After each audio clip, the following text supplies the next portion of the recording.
नमस्कार दोस्तों, मैं कपिल बोला। निकमी क्लासेज में आपका एक बार से फिर से स्वागत हुआ है, अभिनंदन है। दोस्तों, हमारी क्लास चल रही, बात कर रहे थे हम राष्ट्रपति के बारे में, जो कि भारत की पॉलिटिकल की क्लास है। हम सविस्तार पूर्वक अध्ययन कर रहे थे। उसमें हमने राष्ट्रपति के बारे में एक क्लास कंप्लीट कर लिया। उसमें मैंने ये बताया था कि राष्ट्रपति देश का प्रथम नागरिक होता है, और अनुच्छेद 52 में ये बताया था कि राष्ट्रपति भारत में क्या होगा, एक राष्ट्रपति होगा। 53 में यह बताया था कि समस्त कार्यपालिका की शक्ति राष्ट्रपति में निहित होगी। 54 में मैंने यह बताया था कि राष्ट्रपति का निर्वाचन, और 55 में राष्ट्रपति के निर्वाचन की रीति किस प्रकार से होगी उसके बारे में बताया था। और 56 में मैंने यह बता दिया था कि आपको राष्ट्रपति के निर्वाचन होने के बाद में उसका कार्यकाल कितने वर्ष का होगा। यह किसमें बताया था कि कार्यकाल कितने वर्ष का होगा, यह 56 में मैंने बताया था। दोस्तों, इतना हमने क्या कर लिया था, चर्चा कर ली थी। अब आगे के जो भी बचे हुए अनुच्छेद हैं वो हम इस कक्षा में करेंगे। यदि आप इसको सविस्तार पूर्वक देखना चाहते हो तो पीछे क्लास में जाकर देख सकते हो। बात करते हैं आज अनुच्छेद 57 की। अनुच्छेद 57 में क्या बताया गया है, पुनः निर्वाचन के बारे में बताया गया है। यदि राष्ट्रपति का पद रिक्त हो जाए तो पुनः निर्वाचन किस प्रकार कराएं, इसके बारे में बताया गया है। इसमें अनुच्छेद 57 में बताया गया है कि पुनः निर्वाचन के बारे में बताया गया है कि राष्ट्रपति का किसी कारणवश, मैंने बताया था ना, राष्ट्रपति अपना त्याग पत्र दे दे। कार्यकाल में बताया था कि कार्यकाल 5 वर्ष का होता है। यदि वो चाहे तो एक तो मृत्यु हो जाए तब, या त्याग पत्र दे दे तब, या महाभियोग की प्रक्रिया के तहत राष्ट्रपति को हटाया जाए तब पद खाली हो जाता है, तो उसको पुनः निर्वाचन के लिए अनुच्छेद 57 में बताया गया है। 56 में कार्यकाल था, 57 में पुनः निर्वाचन। यदि किसी कारणवश राष्ट्रपति का पद क्या हो जाए, 5 वर्ष से पूर्व पद क्या हो जाए, खाली हो जाए। बात करते हैं अनुच्छेद 58 की। अनुच्छेद 58 में क्या है, राष्ट्रपति के निर्वाचन की योग्यताओं के बारे में बताया गया है कि राष्ट्रपति के निर्वाचन होने के लिए क्या क्या योग्यता होनी चाहिए। तो राष्ट्रपति के निर्वाचन के लिए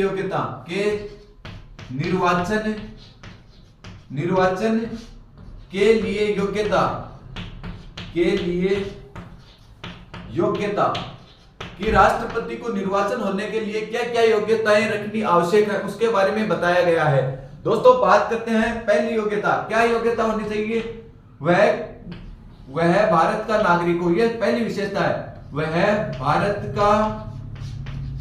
का नागरिक हो। वह भारत का क्या हो, नागरिक हो। उसकी आयु 35 वर्ष से अधिक हो। उसकी आयु 35 वर्ष से अधिक हो।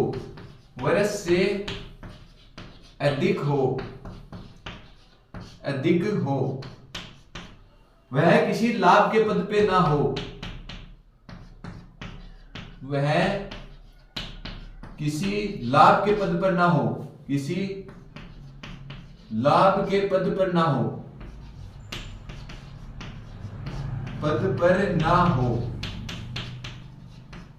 यह किसमें बताया गया है, राष्ट्रपति की योग्यता में बताया गया है, वह किसी लाभ के पद पे ना हो। लोकसभा सदस्य बनने की योग्यता रखता हो। चौथी बात क्या कही गई है, लोकसभा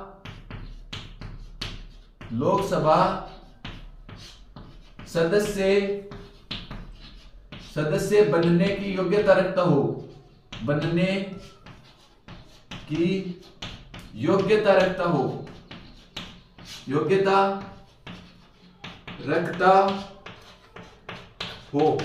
यह क्या बताया गया, चौथी योग्यता के बारे में बताया गया कि वह लोकसभा का सदस्य बनने की योग्यता रखता हो। किसके बारे में, राष्ट्रपति के बारे में बताया गया है। वह पागल व दिवालिया न हो। यह विशेषता 5 में बताया गया है, वह पागल व दिवालिया न हो।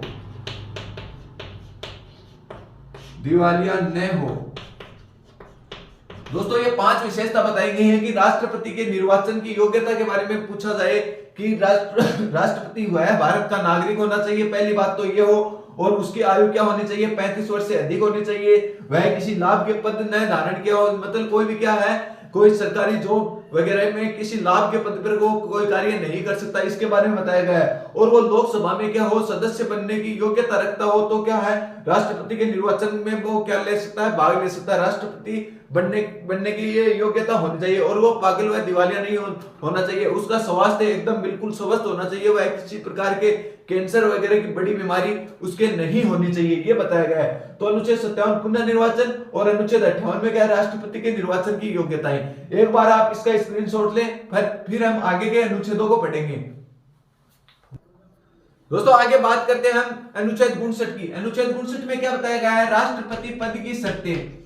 राष्ट्रपति पद की शर्तें, पद की शर्तें, राष्ट्रपति बनने के लिए कुछ शर्तें के बारे में बताया गया है। राष्ट्रपति पद के लिए कौन कौन सी शर्तों को पूरा करना आवश्यक है, दोस्तों इसके बारे में बताया गया है। बात करते हैं पहली शर्त कौन सी है, 50 प्रस्तावक व 50 अनुमोदक होने अनिवार्य है। 50 प्रस्तावक व 50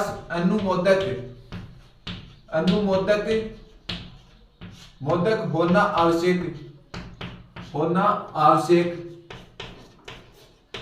आवश्यक है।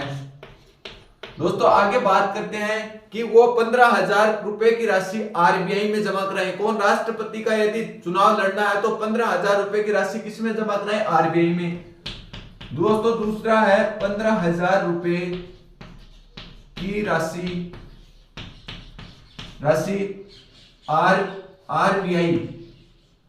आरबीआई में जमा कराए।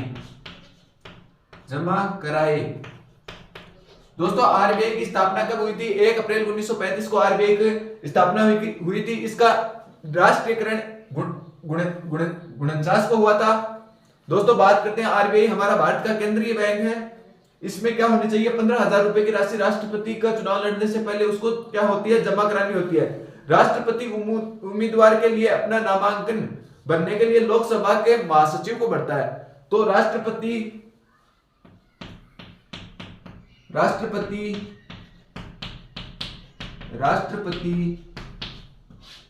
पद का नामांकन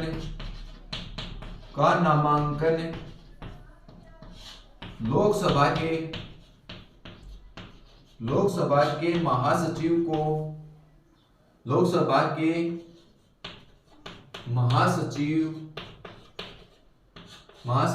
को भरकर देना होता है।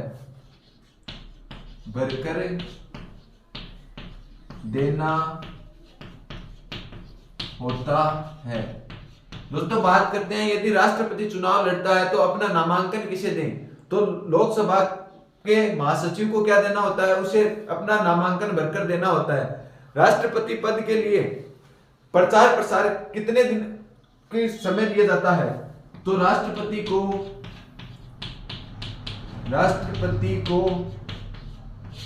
प्रचार के लिए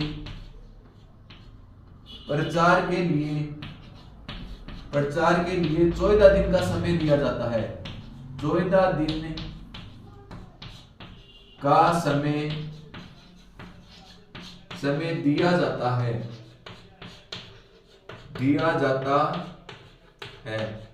दोस्तों बात करते हैं राष्ट्रपति। अनुच्छेद 59 में राष्ट्रपति पद की क्या बताई गई है, शर्तें बताई गई हैं। कौन कौन सी शर्तें हैं कि उसके पास 50 तो प्रस्तावक और 50 अनुमोदक होने क्या है, अनिवार्य है। इसके बाद में 15,000 रुपए की राशि आरबीआई में क्या होनी चाहिए, जमा होनी चाहिए। इसके बाद में बात करते हैं कि राष्ट्रपति पद का नामांकन वो किसे देगा, लोकसभा के महासचिव को भरकर देगा। इसके बाद में बात करते हैं कि राष्ट्रपति को उस अपने पद पर चुनाव लड़ने के लिए कितने दिन प्रचार प्रसार कर सकता है, तो 14 दिन तक वो क्या कर सकता है, प्रचार प्रसार कर सकता है। एक बार आप इसका स्क्रीनशॉट ले, फिर हम आगे बढ़ते हैं।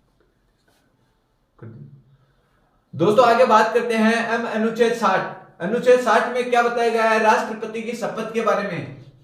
राष्ट्रपति की शपथ ये अनुच्छेद बहुत बार पेपर में पूछा गया है। राष्ट्रपति को शपथ किस अनुच्छेद के तहत दिलाई जाती है, 60 के तहत दिलाई जाती है। राष्ट्रपति को शपथ कौन दिलाता है, राष्ट्रपति को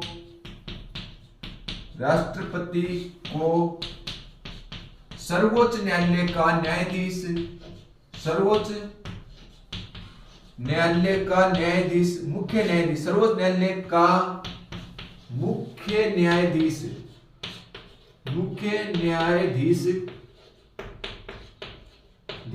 शपथ दिलाता है। क्या दिलाता है? शपथ दिलाता है। शपथ दिलाता है यदि यह अनुपस्थित होता है, यदि यह अनुपस्थित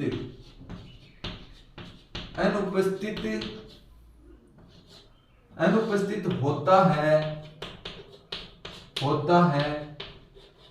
तो वरिष्ठ न्यायाधीश द्वारा शपथ दिलाई जाती है। वरिष्ठ न्यायाधीश द्वारा शपथ दिलाई जाती है। शपथ दिलाई जाती है। दोस्तों इसमें क्या बताया गया है? अनुच्छेद 61 में, अनुच्छेद 61 में बताया गया है कि राष्ट्रपति को शपथ कौन दिलाता है। यह क्वेश्चन में पूछा गया है कि राष्ट्रपति को शपथ किस अनुच्छेद के तहत दिलाई जाती है, तो अनुच्छेद 60। और दिलाने का काम कौन करता है? तो सर्वोच्च न्यायालय का मुख्य न्यायाधीश होता है। वो क्या दिलाता है? राष्ट्रपति को शपथ दिलाता है। यदि वो न्यायाधीश उपस्थिति नहीं है तो उसको उस दिशा में उसको शपथ कौन दिलाएगा? जो भी न्यायालय में वरिष्ठ न्यायाधीश होगा ना, वो उसे शपथ दिलाने का काम करेगा। दोस्तों एक बार आप इसका स्क्रीनशॉट ले, फिर हम अनुच्छेद 61 को पढ़ेंगे। इस 61 में क्या बताया गया है? राष्ट्रपति के विरुद्ध महाभियोग की प्रक्रिया।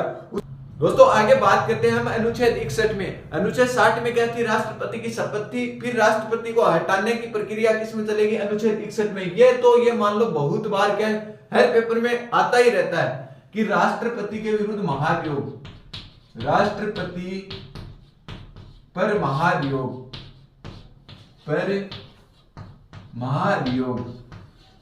महाभियोग की प्रक्रिया,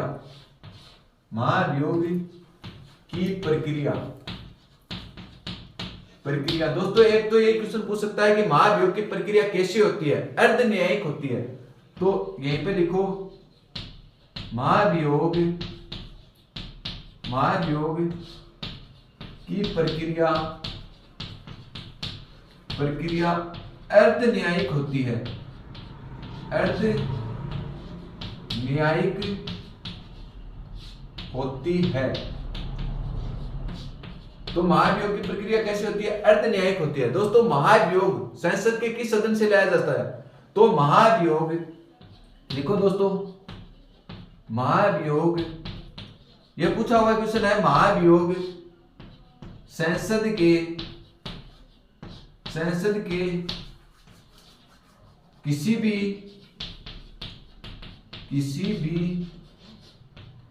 भी सदन से लाया जा सकता है। सदन से लाया जा सकता है।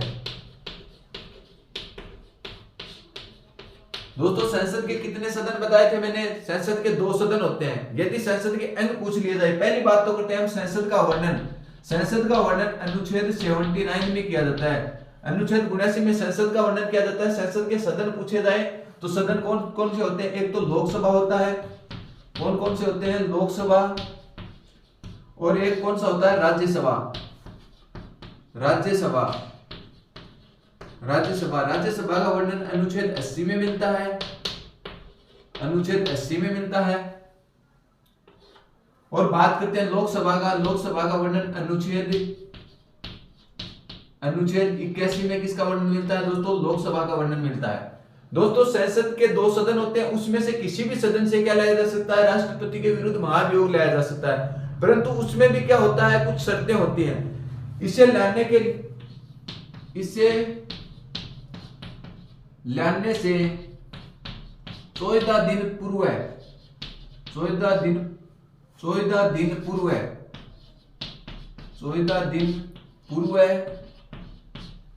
जिस सदन से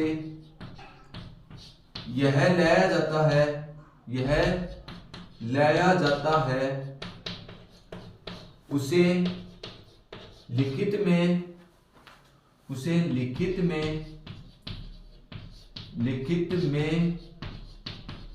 राष्ट्रपति राष्ट्रपति को सूचना देनी होगी, राष्ट्रपति को सूचना देनी होगी, सूचना देनी होगी। दोस्तों क्या बताया गया है, देखो दोस्तों एक बार फिर से हम रिवीजन करते हैं, फिर आगे और पढ़ेंगे हम। राष्ट्रपति के विरुद्ध महाभियोग की प्रक्रिया अनुच्छेद 61 के तहत लाई जाती है। यह किस प्रकार की प्रक्रिया है? अर्धन्यायिक प्रक्रिया। इस पर बात पे ध्यान देना आपको, अर्धन्यायिक प्रक्रिया है। यह संसद के किसी भी सदन से लाई जा सकती है। मतलब किसी भी सदन, संसद के कितने सदन होते हैं? 2 सदन, लोकसभा और राज्यसभा। लोकसभा का वर्णन अनुच्छेद 81 में मिलता है और राज्यसभा का वर्णन अनुच्छेद 80 में मिलता है। बात करते हैं संसद के अंग, तो अंग में 3 अंग होते हैं, उसमें राष्ट्रपति भी क्या होता है? शामिल होता है। परंतु सदन कितने होते हैं? 2 होते हैं। तो इन दोनों में से किसी भी सदन से क्या लाया जा सकता है? महाभियोग की प्रक्रिया चालू की जा सकती है। बात करते हैं इसे लाने के 14 दिन पूर्व है, मतलब जब भी महाभियोग की प्रक्रिया स्टार्ट की जाती है उससे 14 दिन पूर्व राष्ट्रपति को लिखित में क्या देनी होती है? सूचना देनी होती है, जो कि आपके विरुद्ध क्या लाया जा रहा है? महाभियोग लाया जा रहा है। बात करते हैं आगे, और एक बार आप इसका स्क्रीनशॉट ले, फिर हम आगे बात करते हैं। दोस्तों बात करते हैं कि 14 दिन बाद जिस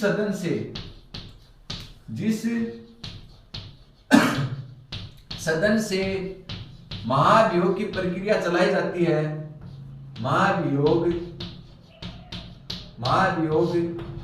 की प्रक्रिया चलाई जाती है,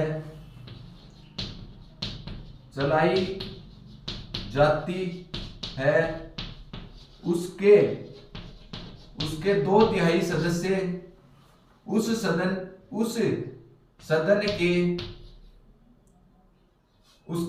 सदन से लिखो दोस्तों, उस सदन से 2/3 सदस्य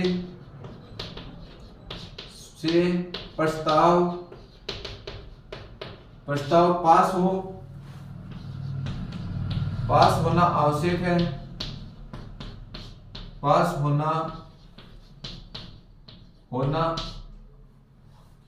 होना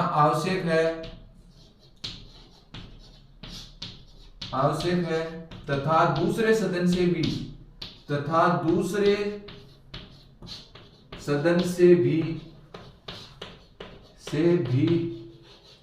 2/3 सदस्यों से पास होना आवश्यक है, 2/3 सदस्यों से पास होना आवश्यक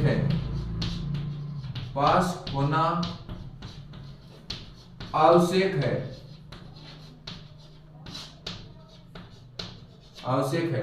दोस्तों क्या बताया गया है, यदि महाभियोग की प्रक्रिया स्टार्ट की जाती है राष्ट्रपति के विरुद्ध, तो उसे 14 दिन पहले लिखित में सूचना देनी होनी आवश्यक है। 14 दिन बाद जैसे ही महाभियोग की प्रक्रिया राष्ट्रपति पर स्टार्ट की जाती है, जिस सदन से, जैसे लोकसभा से राष्ट्रपति के विरुद्ध महाभियोग की प्रक्रिया स्टार्ट की जाएगी, तो लोकसभा से 2/3 सदस्य, मतलब लोकसभा में यदि 545 सदस्य हैं, इसका 2/3 सदस्यों से क्या है, ये प्रस्ताव क्या होना चाहिए? पास होना चाहिए। और बाद में दूसरे सदन में यही प्रक्रिया अपनाई जाएगी। जैसे दूसरा सदन कौन सा है? राज्यसभा। राज्यसभा में 245 सदस्य हैं, 245 के 2/3 सदस्य से क्या होना चाहिए? दोनों सदनों में क्या होना चाहिए? 2/3 सदस्यों से वो प्रस्ताव क्या होना चाहिए? पास होना चाहिए। उसके बाद ही क्या किया जा सकता है? राष्ट्रपति को महाभियोग की प्रक्रिया के तहत राष्ट्रपति को उसके पद से हटाया जा सकता है। अन्यथा किसी भी सदन से 2/3 सदस्यों से बहुमत से यदि ये प्रस्ताव पास नहीं होगा तो राष्ट्रपति को नहीं हटाया जा सकता। दोस्तों यह था राष्ट्रपति के विरुद्ध महाभियोग की प्रक्रिया। तो मैं उम्मीद करता हूं कि आपको ये जो पढ़ाया हुआ अच्छे से समझ में आ रहा होगा। यदि समझ में आ रहा तो इसे लाइक व सब्सक्राइब करिए, ताकि आगे आने वाली सूचनाएं आपको जल्द से जल्द मिल सके। आज के लिए इतना ही, धन्यवाद।